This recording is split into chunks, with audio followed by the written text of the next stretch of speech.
आज हम लोग पढ़ेंगे क्लास 6 के हमारी दुनिया के 3rd चैप्टर पृथ्वी के परिमंडल। इसमें हम जानेंगे पृथ्वी के अलग अलग परिमंडलों को, जयमंडल, महासागर, महादेश, वायुमंडल और उनके घटकों, वायुमंडल के अलग अलग परतों, स्थल संधि, जल संधि और तीनों मंडलों के अस्तित्व। तो सबसे पहले हम जानते हैं पृथ्वी के परिमंडल को। पृथ्वी के परिमंडल या भागों की बात करें तो पृथ्वी के 3 परिमंडल है। एक है स्थल मंडल, एक है जल मंडल और एक है वायु मंडल। अगर हम स्थल मंडल की बात करें तो पृथ्वी पर मात्र जो स्थल मंडल का मतलब है वह भाग, जो जमीन वाले भाग को हम स्थल मंडल कहते हैं। पृथ्वी पे जल वाले भाग को जल मंडल कहते हैं और पृथ्वी जिस चारों ओर जो वायु से घिरी होती है उसे हम वायुमंडल कहते हैं। तो स्थल मंडल जो है पृथ्वी पर 29% भाग जो है पृथ्वी का वह स्थल मंडल है। वहीं अगर हम जल मंडल की बात करें तो 71% पृथ्वी का भाग जो है वो जल मंडल या जल से घिरा हुआ है। वायुमंडल की बात करें तो पृथ्वी चारों ओर वायु से घिरी है, इसे ही हम वायुमंडल कहते हैं। इसे ही वायुमंडल कहा जाता है। वायुमंडल के अलग अलग किन किन घटकों से बना होता है वो आगे पढ़ेंगे। सबसे पहले पृथ्वी के परिमंडल को देखें, या हम कहें कि पृथ्वी जो है उसके 71% भाग जो है वो है हमारा जल मंडल या जल, और 29% जो भाग है और वो है स्थल या जमीन। फिर वो जमीन अलग अलग रूपों, जल के भी अलग अलग रूपों, जल केवल एक ही रूपों में नहीं, झील, झरना, नदी, समुद्र, महासागर आदि कई रूपों में जल जो है वो पृथ्वी पर पाई जाती है। वहीं स्थल मंडल जमीन में बात करें 29% जो है वो केवल जमीन रूप या मिट्टी के रूप में नहीं है। वो स्थल जो है या जमीन वो हमें कहीं पर्वत, उस पर कहीं पर्वत दिखते हैं तो कहीं पठार दिखते हैं तो कहीं मैदान दिखते हैं, और इसी पे हम अपना आवास या कहें कि हम रहने का कार्य करते हैं। फिर अन्य औद्योगिक कार्य हो या कृषि कार्य हो, सभी कार्य जो है ये स्थल मंडल पे ही क्या करते हैं हम लोग। अब हम जयमंडल की बात करें और वहीं वायुमंडल की बात करें तो पृथ्वी जो चारों बगल जो है करीब 1600 किलोमीटर वो वायु से घिरा हुआ है। उसी को हम वायुमंडल कहते हैं। इसमें वायु चारों बगल जो हमारे जीवन को बनाए रखने के लिए जो है वायु के अलग अलग घटक होते हैं उसको हम आगे पढ़ेंगे, या कहें कि ऑक्सीजन, कार्बन डाइऑक्साइड, ये सब कुछ जो होते हैं वो वायुमंडल से ही हमें मिलते हैं। तो पृथ्वी के ये 3 मुख्य मंडल देख लिए हम या परिमंडल। अब जयमंडल हम देखते हैं। जयमंडल की बात करें तो जयमंडल वह मंडल है जहाँ जीवन का जो है कुछ अस्तित्व है। वह मंडल जहाँ तीनों चीज़ उपस्थित है, जयमंडल वह मंडल है जहाँ स्थल या कहें जमीन, जल और वायु तीनों की उपस्थिति को ही हम जयमंडल कहेंगे। जयमंडल या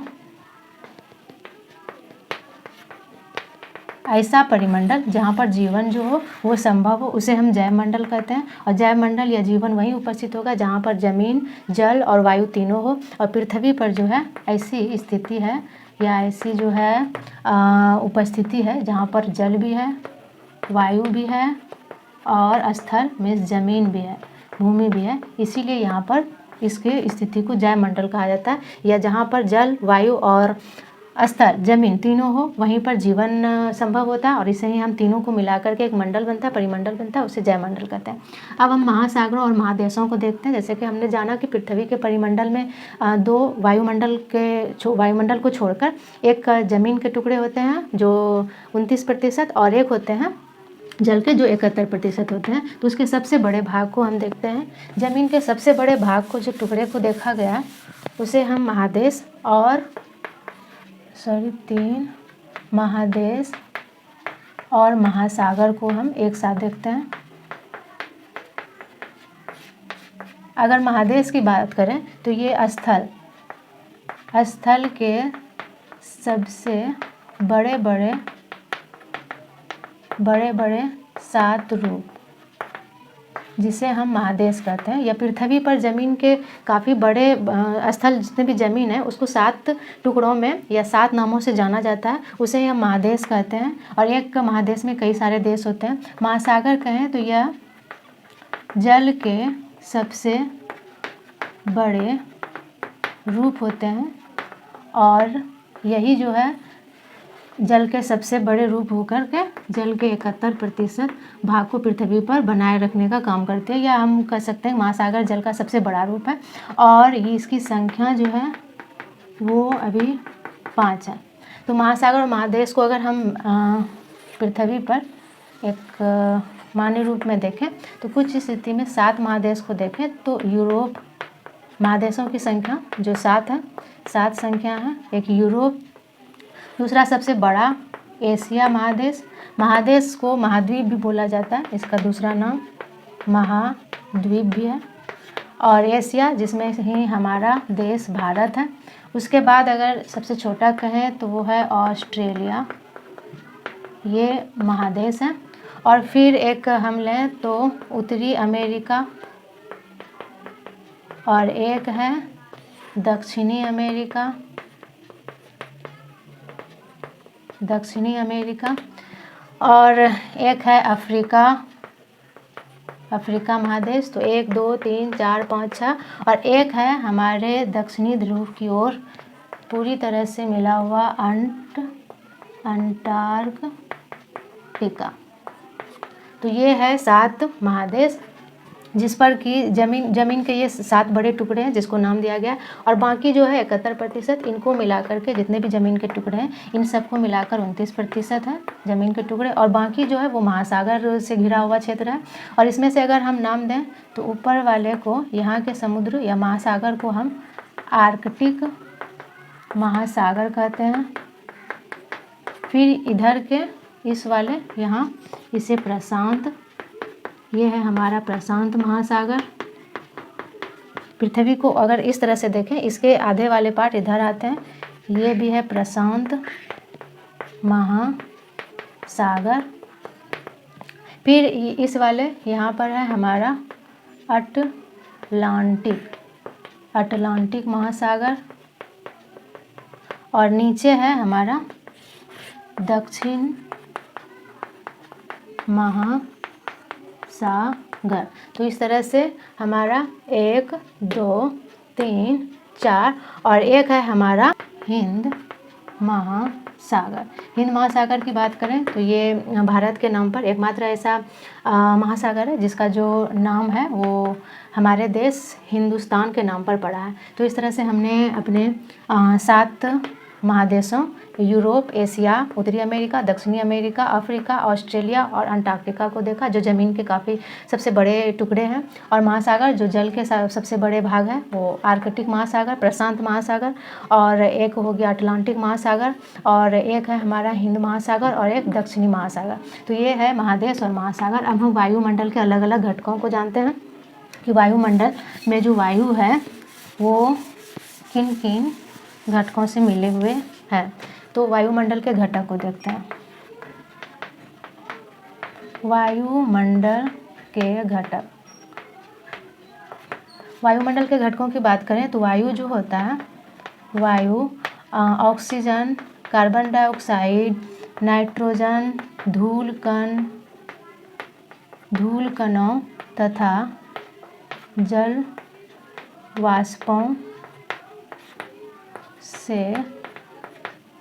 वाष्पों का मिश्रण, हम मिश्रण लिख सकते हैं, मिश्रण होता है या ये उसमें मिले हुए रहते हैं। ये वायुमंडल के घटक है। अगर हम इसकी प्रतिशत के आधार पर देखें तो नाइट्रोजन जो है वो वायुमंडल में सबसे अधिक पाया जाता है, वो है 78 वहीं ऑक्सीजन की बात करें तो ये है 20.99%, जिसको हम 21% बोलेंगे। कार्बन डाइऑक्साइड की बात करें तो ये 0.03% है हमारे वायुमंडल में। वहीं धूल कण, जलवाष्प या अन्य ऑर्गन जैसे गैसों या जलवाष्प आदि को ले लें तो वो है हमारा 0.97%।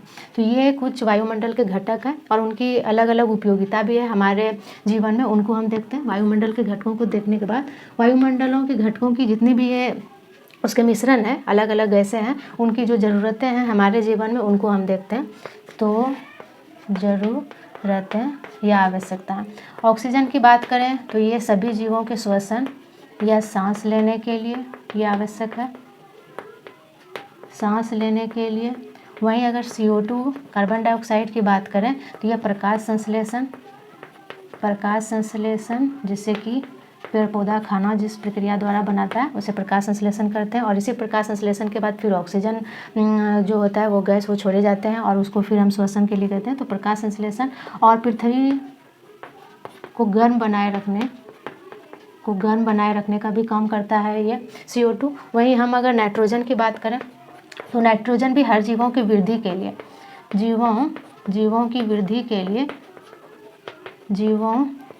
वृद्धि के लिए आवश्यक होता है, लेकिन सीधे तौर पे हम श्वसन के द्वारा इसे सांस के द्वारा नाइट्रोजन को अंदर नहीं लेते हैं हम। इसमें से एक पौधे जो होते हैं, कुछ जैसे कि दाल के पौधे जो होते हैं, उसके जड़ों में एक राइजोबियम नामक जीवाणु जो होता है वो वायुमंडल से जो होता है उस नाइट्रोजन को लेकर के मिट्टी में उसको घोलने का या उसको ठोस रूप देने का काम करता है, और उस मिट्टी से फिर वो जड़ के द्वारा फिर अन्य हमारे भोजन के अन्य पादप स्रोतों में, पेड़ पौधों के फलों सब्जियों में आ जाता है और उसके बाद हम लेते हैं। तो ये फिर हम भोजन द्वारा लेते हैं, और ये होता है राइजोबियम नामक एक जीवाणु जो सामान्यतः ज़्यादातर देखते हैं कि दाल के जड़ों में ये पाया जाता है, और यही करता है नाइट्रोजन को वायुमंडल से लेकर के मिट्टी में घोलने का काम या उसे ठोस रूप देने का काम, और फिर वहाँ से पेड़ पौधे द्वारा हमारे फल फूलों या सब्जियों में वो फिर ठोस रूपों में हमारे काम के लिए या हमारे उपभोग के लिए तैयार हो जाते हैं। अब वायुमंडल के परतों को देखें कि वायुमंडल के जैसे जैसे नीचे से ऊपर की ओर हम जाएं तो वायुमंडल के सभी जो जलवाष्प है या ऑक्सीजन है, CO2 है, उसके दर जो है घटते जाते हैं। तो इस आधार पर हम वायुमंडल को जो करीब 1600 किलोमीटर तक फैले होते हैं वायुमंडल, पृथ्वी के चारों ओर जो वायु होते हैं, वायु से घिरे हुए आवरण को हम वायुमंडल कहते हैं। तो वायुमंडल के हम आवरण को देखें,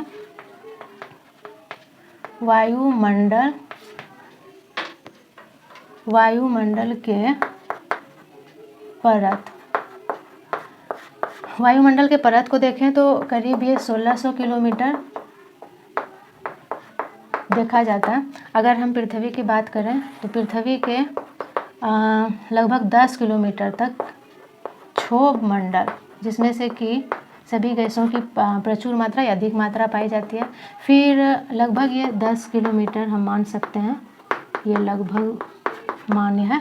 और वहीं पर अगर हम बात करें समताप मंडल, फिर उन गैसों ऑक्सीजन और CO2 जो है उन गैसों की मात्रा जो है कम होती जाती है, ऑक्सीजन की मात्रा और वायु दाब भी कम होता जाता है। ये करीब 50 किलोमीटर तक फैला रहता है। फिर हम बात करें तो उसके बाद आता है मध्यमंडल जो होता है करीब 100 किलोमीटर हम ले सकते हैं इसको। फिर हमारा जो आता है वायुमंडल के अगले, उसे हम आयन मंडल या उष्ण मंडल भी कहते हैं, क्योंकि गर्मी जो है वो काफ़ी, यहाँ सूर्य के ताप जो है काफ़ी गर्म वातावरण को कर देता है। इसको भी अगर हम लें तो ये 500 किलोमीटर तक हम इसको ले सकते हैं, उससे अधिक भी। और उसके बाद आता है बहिर्मंडल, इसको हम ले सकते हैं 1000 किलोमीटर के लगभग। तो ये है वायुमंडल के कुछ परत, जहाँ पर हम जैसे जैसे ऊपर जाते हैं ऑक्सीजन का लेवल जो है वो कम होता जाता है, और उसके साथ ही वायुमंडल का दाब जो होता है, वायुमंडलीय दाब, वह भी कम होता जाता है, या बोले कि उसके जो जलवाष्प या अन्य जो घटक हैं उनकी मात्रा जो है वो कम होती जाती है। अब हम वायुमंडल के अलग अलग परतों के जानने के बाद हम स्थल संधि और जल संधि को जानते हैं कि ये हमारे चैप्टर में एक मुख्य टॉपिक है, स्थल संधि और जल संधि। 7 नंबर हम देखते हैं स्थल संधि। स्थल संधि उस संधि या जोड़ को कहा जाता है, जैसे कि संधि सबसे ही पता चलता है जोड़ना, तो ये जो है वह संधि जो कि दो बड़े बड़े भूभागों या जमीन के टुकड़ों को जोड़ने का काम करता है, उसे हम स्थल संधि कहते हैं। जो संधि, तो हम इसकी परिभाषा इस तरह लिख सकते हैं, जो संधि दो बड़े बड़े भूभागों या जमीन के टुकड़े को जोड़ने का कार्य करता है, उसे हम स्थल संधि कहते हैं। जो संधि जो दो बड़े बड़े भूभागों या जमीन के टुकड़े को जोड़ने का काम करता है, जैसे कि अगर हम उदाहरण लें तो ऐसे ही हम लिख सकते हैं दक्षिण अमेरिका, हम इसको जोड़ करके दिखाना पड़ेगा। दक्षिण अमेरिका और उत्तरी अमेरिका को देखें, ये उत्तरी अमेरिका और दक्षिणी अमेरिका को देखें, दक्षिणी अमेरिका, तो ये जो है एक संकीर्ण इसका रास्ता है, जमीन के एक छोटे से संकीर्ण, या ये संधि जो होती है एक हम इसको संकीर्ण या संकरा, एक संकरा रास्ता भी बोल सकते हैं, जो कि दो बड़े बड़े जमीन के टुकड़े को जोड़ता है। तो ये उत्तरी अमेरिका और दक्षिणी अमेरिका को जोड़ने का जो काम करता है स्थल संधि, उसे पनामा स्थल संधि नाम दिया गया। तो ये है स्थल संधि और उसके एक उदाहरण। और अगर हम फिर जल संधि को देखते हैं, जल संधि जो है दो बड़े, जैसे कि ये स्थल संधि जो दो बड़े बड़े भूभागों या जमीन के टुकड़े को जोड़ने का काम करता है, वहीं जल संधि जो दो बड़े बड़े जलों के भागों को जोड़ने का काम करता है। जल संधि वह संधि है जो दो बड़े बड़े जल राशियों या जल के भागों को जोड़ता है। अगर हम अपने भारत को लें तो यहाँ पर श्रीलंका, अगर श्रीलंका को देखें और ये है हमारा भारत, इसके बीच की जो संधि है उसे हम पाक जल संधि कहते हैं, पाक जल संधि। और इस पाक जल संधि कहते हैं क्योंकि ये दो बड़े जल राशि, एक तो ये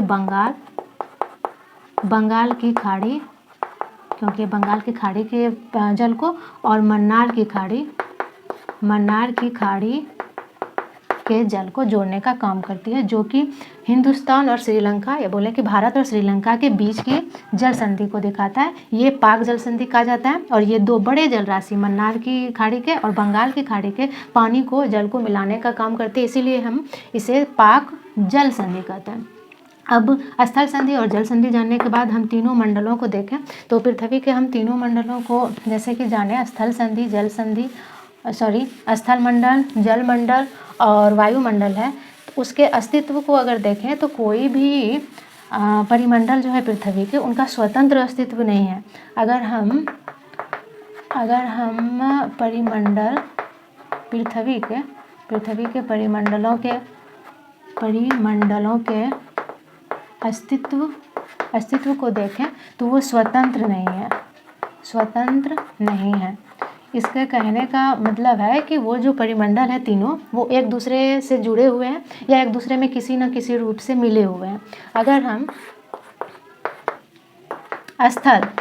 स्थल को देखें या हम कहें कि जमीन को देखें, फिर जल को देखें, जल मंडल के जल को या पानी को, और वायुमंडल के वायु को देखें, तो हर एक में दूसरे का अस्तित्व जो है वो मिला हुआ रहता है या उसमें किसी न किसी रूप में जुड़ा हुआ रहता है। स्थल संधि या जमीन की बात करें तो जमीन में ही हम जल राशि जैसे कि तालाब, नदी, महासागर आदि को देखते हैं, तो वो जल की उपस्थिति को दर्शाता है। ये जल की उपस्थिति हो गई। फिर वहीं पर वायु की, तो स्थल या जमीन के स्थल के चारों ओर ही ये रहता है, चारों ओर घिरा रहता है। तो इस तरह से बात करें तो दोनों जो है जल और वायु दोनों जमीन में पाए जाते हैं या जमीन से जुड़े हुए होते हैं। और जल की बात करें तो जल में जो है स्थल या जमीन जो है वो मिट्टी के रूप में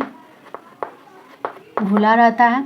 और वहीं पर अगर हम बात करें वायु की, तो जल में वायु जो है वो उपस्थित रहता है। इसी कारण इसकी जांच हम कर सकते हैं, जल में जो उपस्थित या जो जलीय जीव होते हैं वो इसी वायु का उपयोग श्वसन क्रिया में करता है। वायु उपस्थित रहता है, या बोले कि ये उसमें घुला या मिश्रित रहता है, मिश्रित रहता है। वायु की बात करें तो इसमें भी दोनों का अस्तित्व, स्थल और जल का मिला हुआ रहता है। और जमीन की बात करें तो वायु में ये मिट्टी के रूप में, धूल कण के रूप में, और अगर हम जल की बात करें तो ये जलवाष्प के रूप में।